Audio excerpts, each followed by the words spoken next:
Alright, shalom, shalom, giving all praises, giving all glory, giving all honor to YAHAWAH, Ba'ashem, Yahushua, Ba'ashem, Rukak Quadash. Alright, what I just said was called all praises, glory, and honor to what the world calls God, his true name being Yahawah.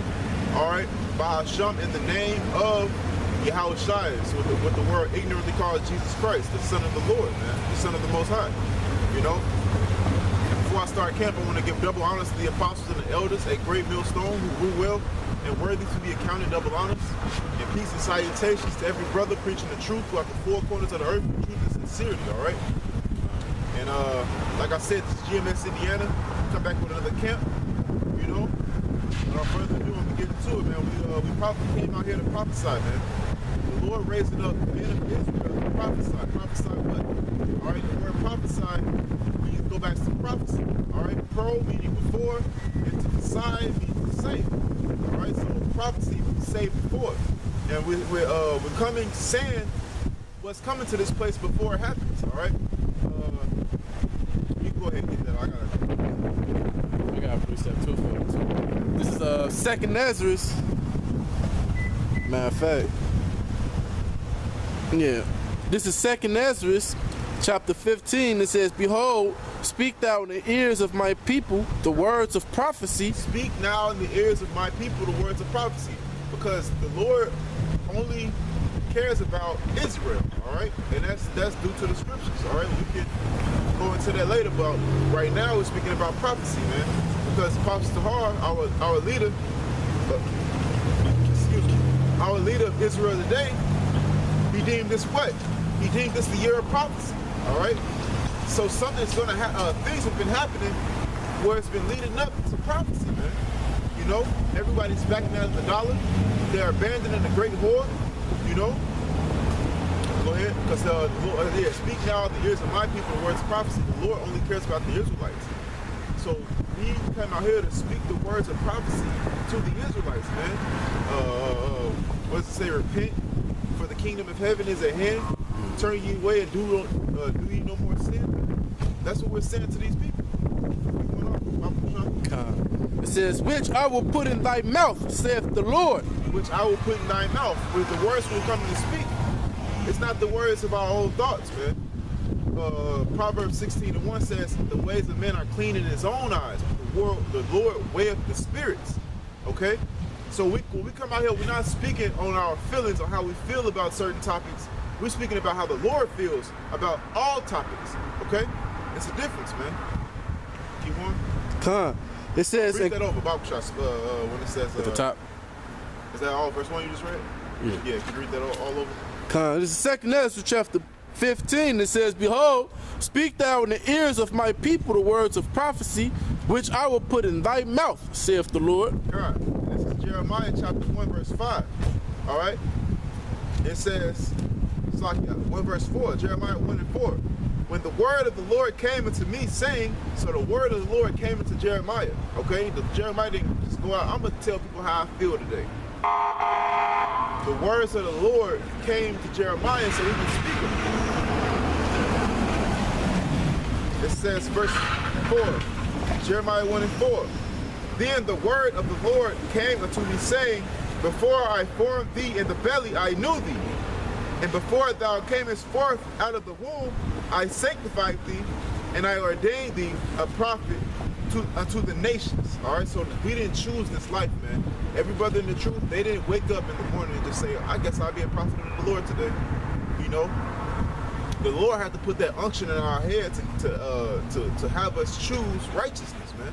He put that spirit in you to want to do it, man. Exactly. Because it was like the moment you heard it, you just wanted to spread the news, man. And that's the part of the calling. Because once you get the calling and you hear it, you either have one or two options, man. You either go out there and you deal, or you just keep it to yourself, man. You know, or you try to reject it. You know what I'm saying? You don't, because a lot of people that hear it still don't receive it. So for those who did receive it and wanted to put forth the work, hey man, that was the Lord putting it in their spirit to say, go out there and do my work. That's why in Jeremiah 1 and 5 it says, "Before I formed thee in the belly, I knew thee, and I ordained thee a prophet unto the nations." All right? Yep. When we go into the word ordained, it means predestination, or predestined. Like, what did Yahawaah do, man? Hey, Yahawaah, when he walked up to his disciples, he didn't say nothing but follow me, man. And whatever they was doing, they dropped it and went straight forward to him, man. Right. Because the Lord already had that spirit put in them to be like, man, it's something finna happen, and he got the answers. You know, they were seeking answers, man. But I got a precept for you just right quick, man. Because since we're going into prophecy, right? This is one of the things that the Heavenly Father told us to do. This is Ezekiel chapter 35, and I'm going to start at the top. It says, moreover, the word of Yahweh came unto me, saying, Son of man, set thy face against Mount Seir, and prophesy against it. Set thy face against Mount Seir. Mount Seir in ancient times was the dwellings of Mount Seir was Esau Edom. And who's ruling today? The sons of the wicked, which is Esau Edom. You know? So it says, set thy face against Mount Seir, set thy face against Esau, his government. All right? I'm gonna keep going for you, brother. It says, and say unto it. So this is, and as the brother said, man, hey, the Lord put the words in our mouth to say what we're gonna say. We didn't go about it on our own accord, about how we feel about it, because the Heavenly Father already got feelings towards everything that's happening, man. It's just those who's not in the know don't know. All right. So it says, and said to it, thus said Yahweh the power, behold, O Mount Seir, I am against thee, and I will stretch out mine hand against thee, and I will make thee most desolate. What about the little kids? The Lord don't care, man. What about my grandma? The Lord don't care, man. That's right. Isaiah, the 13th chapter says, though hand be joined in hand, the wicked shall not go unpunished, man. You know? It's a little more. It says, I will lay thy cities waste, and thou shalt be desolate, and thou shalt know that I am Yahweh. Hey, so this the part, man. Hey, the Lord said, man, you gonna know that I'm the Heavenly Father, man. Just as when he put them plagues on Egypt, man. All right? He said, you gonna know I'm the Heavenly Father. Why? Because the works and the wonders that's gonna be performed can't be performed by none other than him, man. That's right. Pure destruction, man. This Lord got a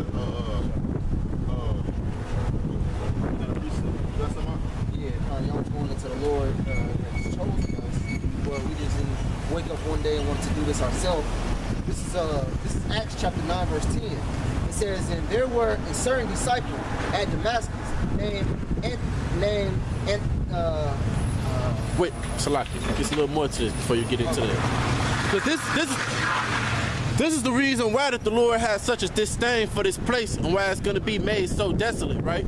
It says, Ezekiel 35:5, it says, because thou hast had a perpetual hatred and hast shed the blood of the children of Israel by the force of the sword in the time of their calamity, in the time that their iniquity had an end. The Lord will punish Esau for that, man. You know, it said in the book of Lamentations, it says, rejoice and be glad, O daughter of Edom. All right? I get that. That's And that's why the Lord don't give a damn about this place. That's why your mama and your grandma and the little kids is gonna get killed. Hey, it's not us saying it, but it's the Lord saying it, man. What? Through his holy scriptures, man. And he's professing it what? Through his prophets, man. Who he set out here to put forth the message, man, to his people so they can turn away from it. Because notice it said, man, because y'all have had a perpetual hatred against the children of Israel, man. This is the reason why, man. When the time of our iniquity had came to an end, man. Hey, when the time when we were supposed to, hey, y'all supposed to hand it, we supposed to be back in rulership right now, man. We supposed to be back in our own land. We supposed to be having our own cattle, our own riches, our own establishments, man. And yet and all, you still have us here in captivity, man. And you still killing us. And look, and we done been served our time to us, the Heavenly Father. This is why these curses is turning back around on you motherfuckers, man. Because the Lord had already put the curses on us, and the Lord is starting to lift them curses up because that is the time of his coming, man. That's the showing of the time of his coming. And the curses are being reversed on you because now you are the ones that's being the ones that's transgressing the law. You're the ones that's going against his words, man. Everything you just said, man, what I opened up with, it says, speak down the ears, the words of prophecy, speak down the ears of my people, the words of prophecy, man. That's the words of prophecy. All right? The Lord wanted us to go through this, man. He wanted us to go, he wanted Esau Edom to overdo it so he can recompense him. It all worked full circle, man. And this is what we're speaking to our people. All right, these are the words of prophecy. You know? You guys with me? Yeah. I mean, topic. But this is just basically to show that Lord chosen us, and actually we can do this of our own accord. Acts chapter 9, verse 10, it says, then there were a certain disciple at Damascus named Ananias, and to him said the Lord in a vision, Ananias. And he said, behold, I am here, Lord. And then the Lord said unto him, arise and go unto the street which is called Straight, and inquire in the house of Judas for one called Saul of Tarshish. Behold, prayeth.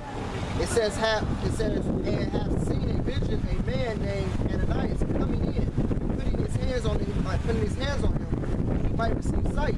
And Ananias answered the Lord, I heard by many of this man how much evil he has done to thy saints at Jerusalem. And here he said, have authority from the chief priest to blind all that call my name, all that call on thy name.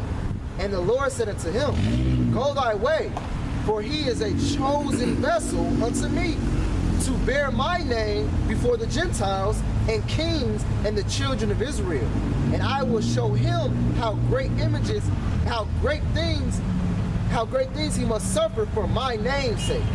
And Ananias went this way and entered into the house, and putting his hands on him, said, Brother Saul, the Lord, even YAHAWAH, have appeared unto thee, and the way that came has sent me, that thou mightest receive sight and be filled with the Holy Ghost. That's right. All right. So basically, Saul was doing all these treacherous things, persecuting the church.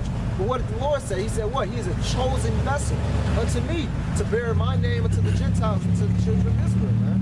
All right.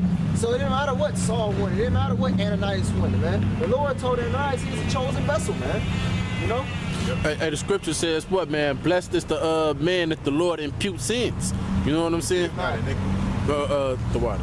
You know, to basically say, look, you did what you did, but I forgive you. You know, and still from there turn them into an elect, and then raise them up above the nations, man.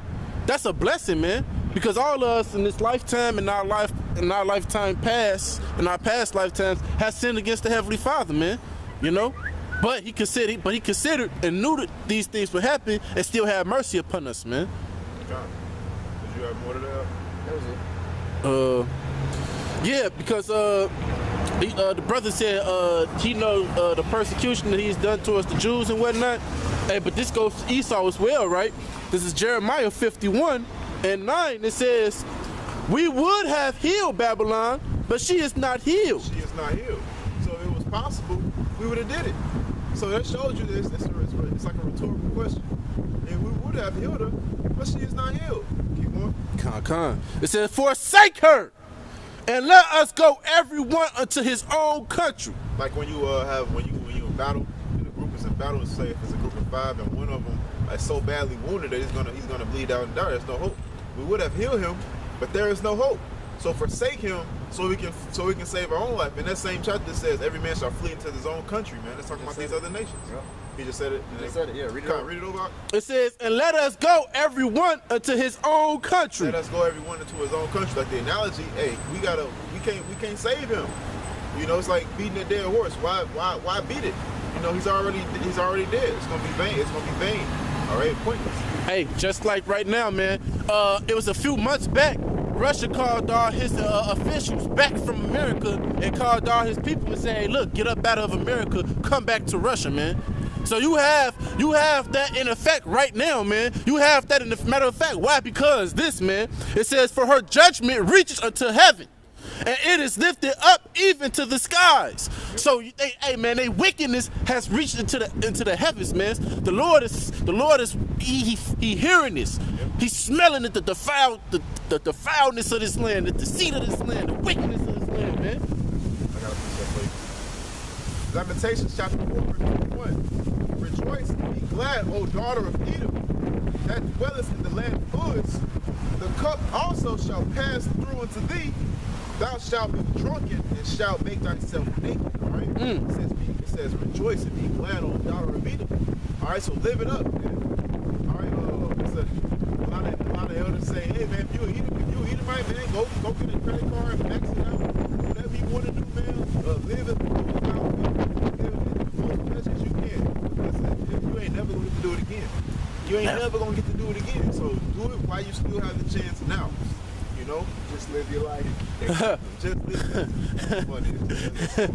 It's more to this, bro. God. This is Ezekiel 35, and I'm gonna start at 5. It says, matter of fact, I'm gonna start at 6. It says, therefore, as I live, saith Yahawah the power, I will prepare thee unto blood, and blood shall pursue thee, since thou hast not hated blood, even blood shall pursue thee. Thus will I make Mount Seir most desolate, and cut off from it him that passeth out, and him that returneth. So the brother said what, man? Shalom, Mark. Shalom, brother. Where can I find y'all brothers on YouTube? Nah, you come over here, bro. Park, and we'll give you a card. Park, when we give you a card. Hey, but as the brother was saying, man, hey, you should just live it up right now, man. You just go ahead and party it up to the fullest right now, man, because you're never gonna have this time again. And since you guys didn't hate blood, and since blood, you pursued us with the blood, and this been going on since we've been in America, man, with the hangings, the lynchings, with the ripping us apart, feeding us into dogs, all type of things, anything that you could imagine, you did it, man. You know what I'm saying? So the Lord said, hey, because you have done this to my saints, because you have harmed the apple of my eye, I'm going to send these same plagues upon you, man. Why? Because look, these other nations is going to seek you out as you sought us out, man. It's going to be the same as when we was running up in we was running away from slavery. Hey, brothers, the movie The Django, right? You remember when the dude got away, and then he was hiding up in the tree, and then they had them vicious ass dogs trying to attack him. You know, and he was like, hey, come down from that tree. And he came down from that tree, and just to prove a point to the Swedish man, he said, kill that. He said, sick him on him. And he watched them dogs rip him alive, man. And that's the same as the Lord is going to cause for these Edomites to go through, man. What's that scripture where it says, you shall flee from a bear? Flee from a lion, and the bear shall meet thee? 5:10. Come, water. Start up a little bit. Go to where it says, woe unto you that seek the day of the Lord to what enter to you. Come.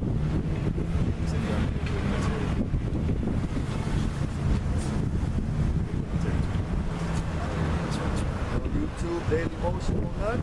I'll write them down for you, bro. Okay, well, We all over YouTube, right bro. on, my bro. Yeah. Yeah.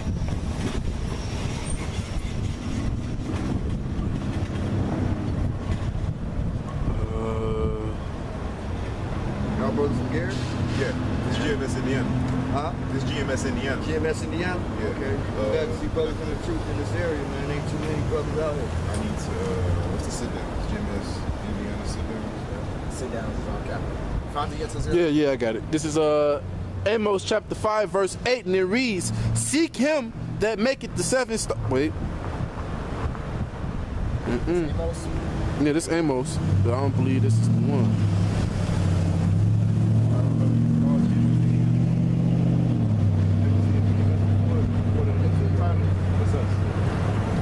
Amos 5:19. The water. All right, brother.